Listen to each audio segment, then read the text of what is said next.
OFW, mga Pilipino na mga nag-ibang bansa, dali pangungulila at patak ng luha, sinakripisyo ang pagkawal sa pamilya, mabigyan lang maganda bukasan ng mga anak nila.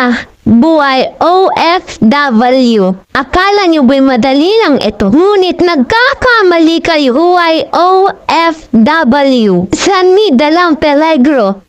Di mo tiyak ang ugali ng iyong amo. Minsan makakaranas ka pang-aabuso, pang-aapi, pagmaltrato, ngunit humahanga ako sa lapas nyo kahit anumang pang subok. Ang pinagdaanan ninyo, ito'y nalalapasan at nalabanan pa rin nyo. Huwag OFW ay hindi madali. Niis lahat ng pighati para may mahahandog sa pamilya pag-uwi.